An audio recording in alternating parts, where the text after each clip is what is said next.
بالله من الشيطان الرجيم. بسم الله الرحمن الرحيم. إذا زلزلت الأرض زلزالها وأخرجت الأرض أثقالها وقال الإنسان ما لها يومئذ تحدث أخبارها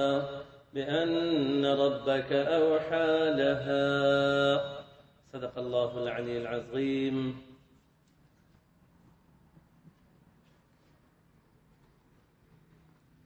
سورة إذا زلزلت الأرض سورة مبارك جديدة مدني دي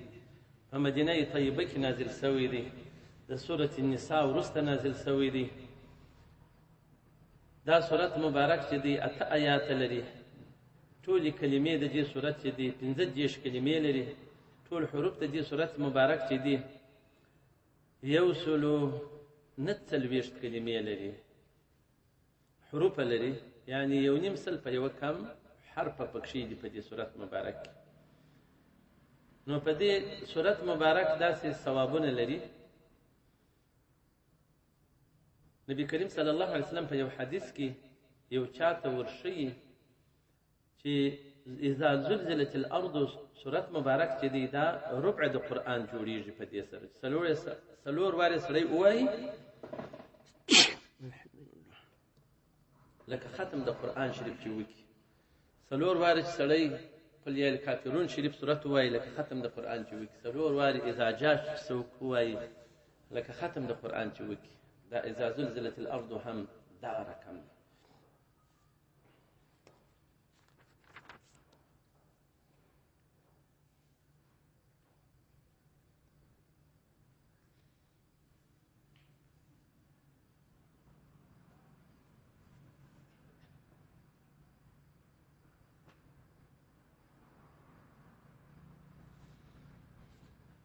نو په دې وجه باندې نور فضائل هم لري چې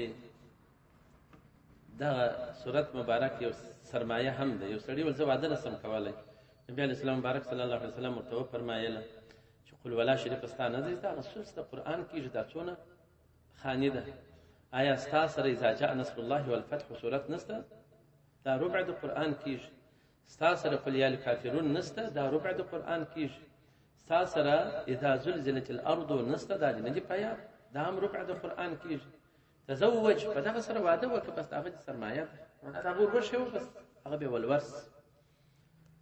نو دا د دې سورت مبارک فضیلت دی. الله جل وعلا شانه فرمایي اذا هر هغه وخت زلزلتي چې په حرکت کې راسي الارض مځکه زلزالها په حرکت شدیده کې چې سخت حرکت راسي پر دې مځکه باندې په حرکت کولو سره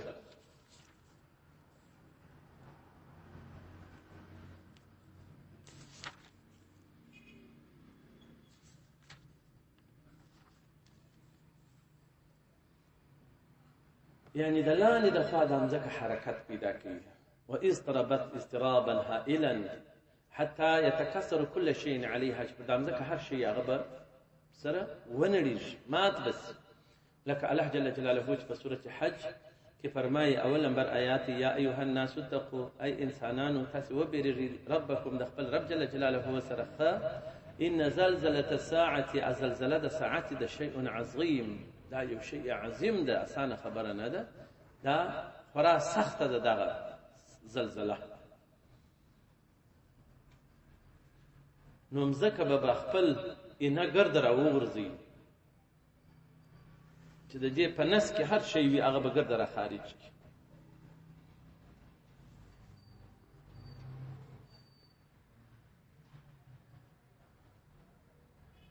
نو دا چې راوغورځوي سره زر سپین زرم پکښې کېوي. نو بیا به دا ګناهکاران خلک پر تېرېږي. قاتل به وایي ما خو قتل د دغو سرو سپینو زرو دپاره کړی دی او خپله بیړۍ مې غرقه کړې وه. دا نو اوس څه شي؟ هغه وسیله چې قطع کړې وي د خپلو دوستانو سره، خپلو دوستانو ته میراث نه ورکوي، ښه نه ورسره کوي، دوستي نه ورسره کوي، هغه ورته وګوري ما خو د دغه دپاره قطع وسیله رحمي کړې وه، بیړۍ مې په دا خاطر غرقه شوه. غل به راتېرېږي سره زر او سپین زرو ته به وګوري وایي ما ژوند په دې کې برباد شو لاس مې په دنیا کې پر پرې شو او د دغه سرو زرو سپینو زرو دپاره دا نو اوس څه شي نو دغه زلزلې دا ښه نښې نه دي دا داسې نښې دي چې د عذاب نښې د خدای پاک د قهر او د غضب نښې دي خدای پاک دې مو وساتي دا برایي پکتیا کې هلته زلزله سوې ده پکتیکا او پکتیا او دا لاکېټ ګرد نیولي دي سخته زلزله سوې ده ډېر انسانان پکښې شهیدان سوي دي دا مؤمنان خدای دې وبخښي ډېر زخمیان دي خدای دې شفا ورکړي بیا موږ ورونه دي بیا هم علامې دي د بیرې وخت دی چې سړی د خپل خدای پاک څخه وبېرېږي خپل ځانونه تسلیم کړو خپل خدای ته قرآن ته شریعت ته وخت دغه را رسېدلی دی اخر وخت دی په فتنو کې غرق یو ګناهکاران یو دا اوس کې یو چا نبي علیه السلام بارک په خوب لیدلی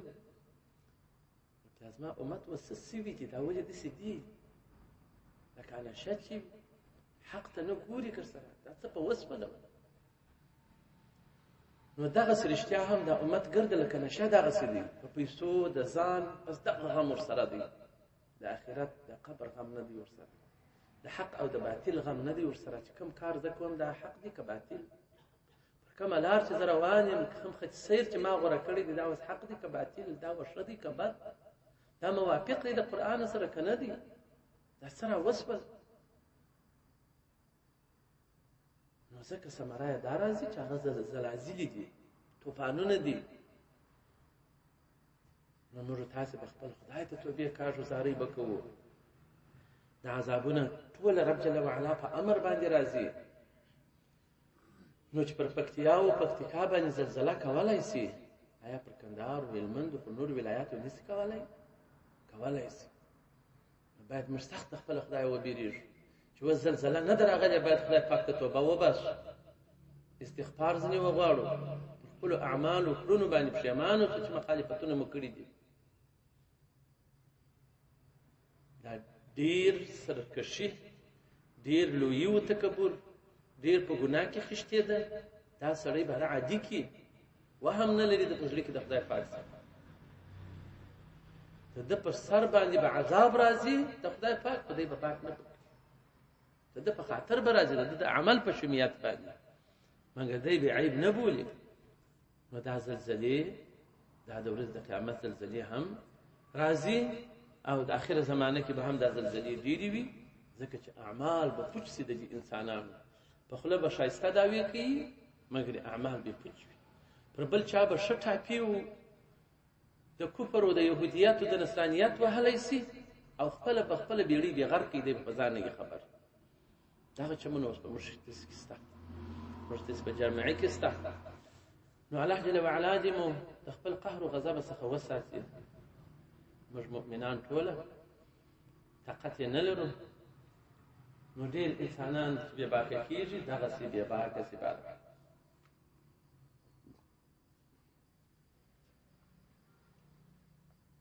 واخرجت راوبه باسي الارض ومزکه اسقالها خپل درانه شیان چې په نس کې د جمزکې دي که مړي دي که خزانې دي که سره زر دي که سپین زر دي دا به د باندې راوباسي نو قال وایب الانسان انسان کافر یا جنس انسان ما لها څه حال دی دې حالت لره دا څه زلازلې دي دا مزکې ولې ګرشانه وغورځوله یومئذ فده اورز کې به تحدث بیان کوي بیانوي به اخبارها هغه خبرونه د دې مزکی په مزکه کې خبرونه څنګه خبرونه ستا هغه خبرونه دا دي اوس د شپې څوک غلا کوي پر یو ځای ساحه باندې څوک نسته چا نه دی چې د غلا وکړي ولاړ سي اوس نو پر دې باندې چې شاهد کومه دی د مزکه به شاهدي پر ادا کوي دا اصلي په پلانکي ساعت پلانکي ځای کې پر ما باندې غلا وکړل دا به خپل اخبار بیانوي دا خبرونه به کوي دې سړي پر ما باندې قتل وکړي ما پر شا باندې پلانکي ځای پلانکي ساعت دغه سړي پر ما باندې ما پر شا باندې سود وکړي عذاب جدید وي دغه سړي زما پر شا باندې پلانکي ځای پلانکي ساعت کې زنا وکړل نو دغه خپل اخبار به ګرده وایي امام تبري وایي دا یو مثال دی، والمراد انها تنطق بلسان الحال لا بلسان المقال. دا ژبه خپله په لسان الحال سره به وایي، هر څوک به پوهېږي. اوس اکشنۍ چې دي چې مور وویني کرار ورته بغاري، په خوله نسي وایي چې مور شیدې راکړه، په لسان الحال ورته وایي چې مور شیدې راکړه، وږی یم. سړی به پوهېږي چې دا کوچنی دی وږی دی، د مور ستاسې ژاړي. نو دغسې دا مځکه په لسان الحال دغسې وایي چې دغه سړي پر ما دغسې کړي دي، دغسې کړي دي، دغسې کړي.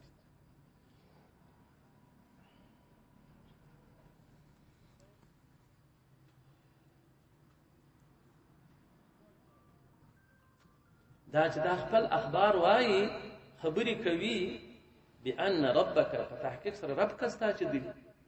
اوحا امر یې فرمایلی دی له هادي مځکې لره چې ته خپل اخبار ټوله ښکاره کړه، ویې وایه. نو امځکه چې ده هغه ابتعاد د رب جل وعلا د حکم کوي، نو هغه اخبار به ټوله ووایي، پر دې انسانانو باندې شاهده سي، د دې انسانانو عمل ټوله ورته ووایي. نو یومئذ په دغه ورځ کې به یصدرو صادریږي الناس خلک د موقف څخه د حساب، یا موقف ته د حساب د قبرو څخه به راوتلي وي اشتاتا متفرقین، ډلې ډلې. دا چې د قبرو سره راوپال، یوه معنا یې دا ده چې د قبرو څخه به راوپاسول سي، ځي د حشرګاه میدان ته د حساب و کتاب مرکز ته به ځي. خو بعضې به علائمې ښه روښانه ښایسته مخې به وي، د بعضو علائمې به بیا تورې وي، روان به وي. پر چا به د زنا علامې موجودې وي، پر چا به د غلا علامې موجودې وي، پر چا به د قتل علامې موجودې وي، او پر بل طرف باندې به پر چا به د لمانځه علامې موجودې وي، پر چا به د روژو علامې موجودې وي، پر چا به د ذکر علامې موجودې وي، پر چا به د تقوا علامې موجودې وي. نو دغسې متفرق ډول دی محشرګاه طرف ته روان وي، هغه علامې لري. او بل روایت داسې راوړي چې د حشرګاه میدان کې حساب و کتاب خلاصوي، نو دا خلک سره پراګنده سي روان وي. یصدر الناس صادریږي اشتاتا متفرقین، هغه دا دی چې رب جل وعلا به اطلاع کافران و مؤمنان ټوله سره بیل کي. هغه د دوژخ ته به کافران چې په خپلو علامو سره دوژخ طرف ته روان وي، مؤمنان به په خپلو ښایسته علامو سره جنت پر طرف روان وي. بیا په دې کفارو کې هم ډلې ډلې شته، یهود دي، نصارا دي، آتش پرسته دي، بت پرسته دي، د لمر عبادت کوي، د ستورو عبادت کوي، د رڼا عبادت کوي، د درخت عبادت کوي، د شچنګوشو عبادت لا کوي. لنډه دا چې دغه صفت بې عقلان خلک شته. نو دغه به هلته بیا سره بیلیږي، د الله جل جلاله عذاب دی. یهود شته، نصارا شته، په مؤمنانو کې هم بیا داسې ګناهکاران شته، هر ګناهکار بیا جلا جلا خپل عذابونه دي. وامتازوا اليوم أيها المجرمون، جلاسي وامتازوا جلاسي أيها المجرمون ومجرمانو. د مؤمنانو د ډلې سره ورسي، د صالحینو سره جدا سي، د متقیانو سره جلا سي. نو بیا دغه هر بد کار غله سره یو ځای سي، قاتلان سره یو ځای سي، زناکاران سره یو ځای سي، بدپرسته دغه یتیم مال چې خوړلی وي، دا غټ غټ ګناهونه چې کړي، دا هر ډله په خپل ځای سره جلا سي. او چا مؤمنان چې بیا پاتې سي، هغه بیا هم سره جدا کېږي. معنا اوس د ساشت لمونځ هر څوک دوامداره کوي، د ساشت لمانځه دروازه د جنت شته، ساشت کوونکي د لمانځه ګرده جلا کېږي. تهجد لمانځه چې خلک تهجد لمونځونه کوي، دا جلا دروازه د جنت دا جلا سي. صائمینو لره جلا روژه دروازه شته، هغه ګرده روژاتیان بیا جلا سره یو ځای سي، چې ریان نومېږي هغه دروازه، پر هغه دروازه باندې ځي. نو دغسې رب جل وعلا سره متفرق کوي د خپل بندګان چې راویې پاڅوي. نو هر یو د خپل عمل پر تقاضا باندې هغه نښې د عمل په دې کې موجودې وي. نو خدای پاک چې موږ کې ښایسته نښې راولي، د جنتیانو نښې دې خدای پاک په موږ کې راولي. نو دا رب جل وعلا ګوره سره بېلوي، یورو چې وویني اعمالهم، هغه جزا د اعمالو خپلو، جزا د اعمالو خو نو دا په مخکې لا معلومه وي، انو شانداره سوي بلا ځي پر هغه طرف باندې.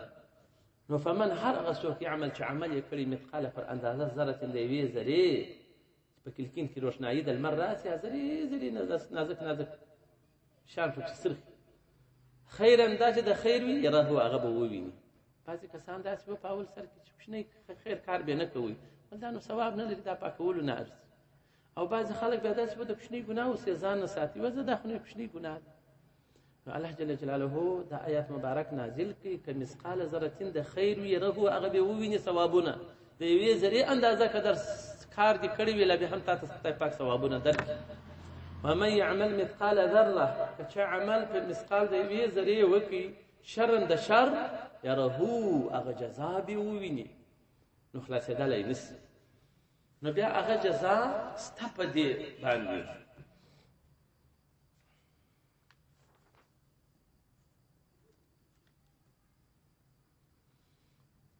ابو بکر رضی الله تعالی عنہ چې دا آیات مبارک نازل شو نو یوازې ناسو ژړلی نبی علیه السلام مبارک پر راغلی ولما یبکیک یا ابا بکر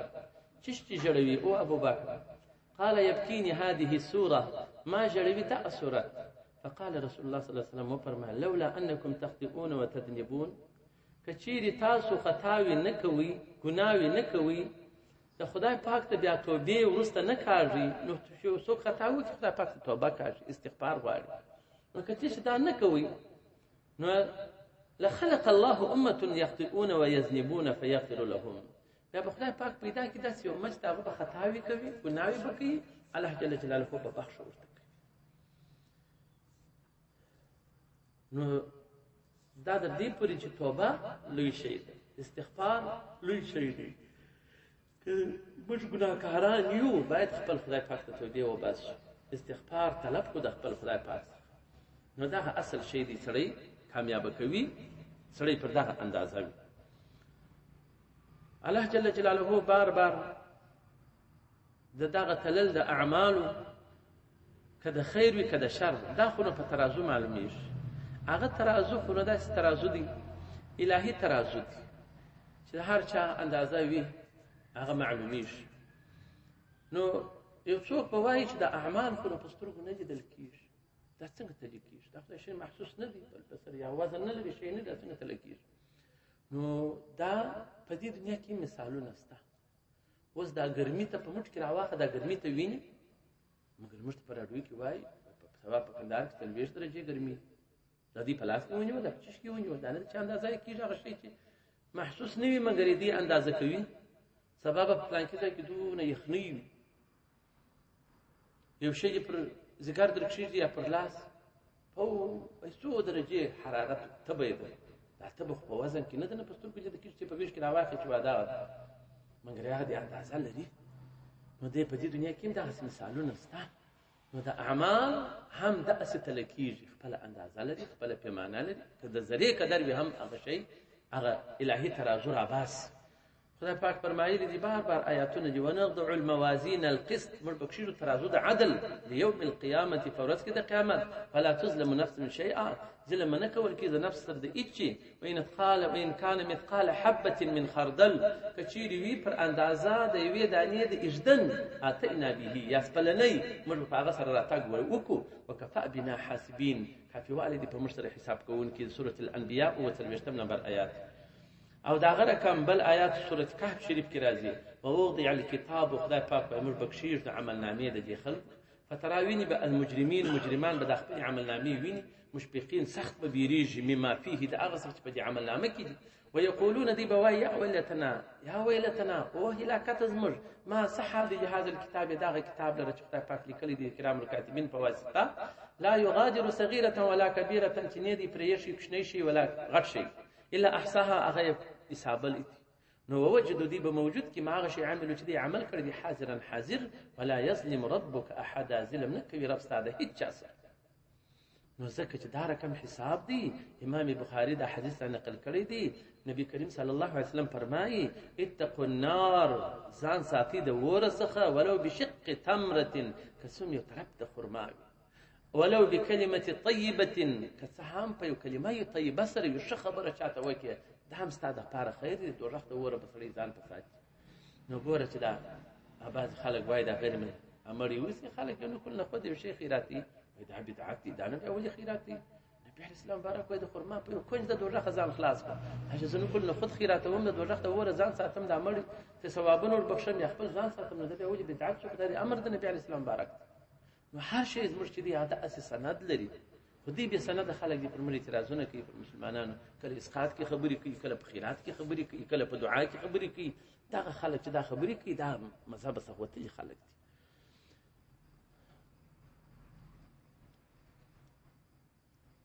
بکلمة طیبة ښه ښایسته خبره چاته وکړه څوک خوشحاله کړه، دا د دوزخ د اور تاساتي. لا تحقرن من المعروف شیئا، د نیکۍ څخه یو شی حقیر مه ګڼه، چې هره نیکۍ ته کوې دا به نه وایې چې ما نو یو کوچنۍ نیکي ده زه تا نو څه کوم، یا دا مې وکړه دا خو دونه شی نه دی. د حقارت په سترګه به نه ورته ګورې.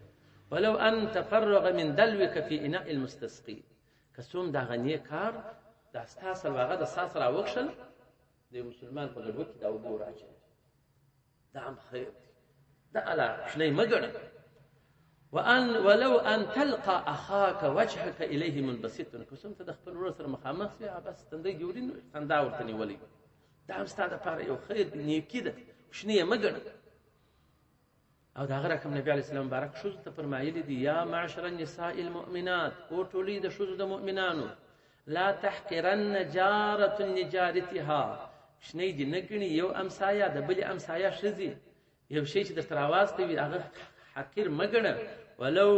فرسن شاة کسهم، شونګرې د پسه وي، شونګرې نه دا بوټونه چې په پښه وي او شونګرې، که دا شونګرې امسایه درته راواز کوي یې ته حقیر مه ګڼه، ځینې اخله ورته کښېږده. د هغه رقم امام نسائي امام احمد دا حدیث را نقل کړی دی. عائشة رضی الله عنها وایي نبی علیه السلام مبارک وفرمایل یا عائشه تو استتری، ځان پټ کړه من النار د اوره څخه، ولو بشق تمرة، که څوم یو طرف ته خرما وي. او دا هم چې دونه نو کوي د یو وږي سړي یو ځای ونیسي بس دغه یو لوی خیر دی.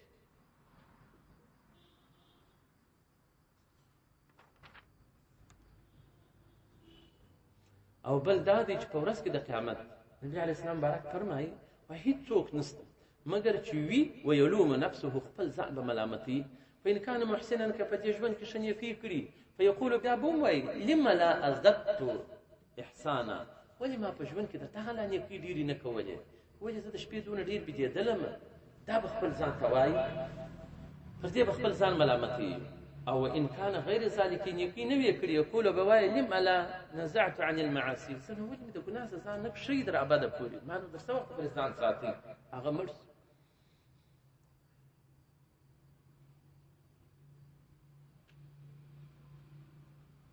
وهذا عندما معاينة الثواب والعقاب، ده هغه وخت د پښیماني او ملامتیا پر انسان پر خپل ځان باندې راځي چې د معاینه د ثوابو کې او د عذابو کې، چې د حالات وویني باره د خپل ژوند چې پر تېر شوی دی ډېر ځان ملامت کړي چې ما نو څه شي کړي دي. بیخي زموږ په اعمالو کې پڅ یو، ډېر اعمال سره لږ دي چې سړی د اولیاو د دې علماو د دې ښو خلکو بیان د مخکنیو خلکو دا سړی وګوري، موږ ډېر کمزوري یو، موږ یو مخ د دنیا پر طرف باندې خورا په مرشو روان یو، خورا په شوق روان یو، خورا ډېر وختونه مو ورکړي دي، د آخرت طرف ته مو لږ وخت ورکړی. نو خدای دې موږ ته داسې په زړه کې راواچوي چې د خدای پاک بندګي په ښه شوق ذوق او ښه په مینه وکړو.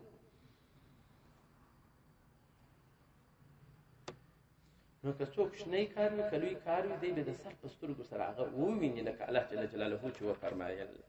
نو سورة اذا زلزلت الارض دا پر دغه ځای باندې خلاص شو.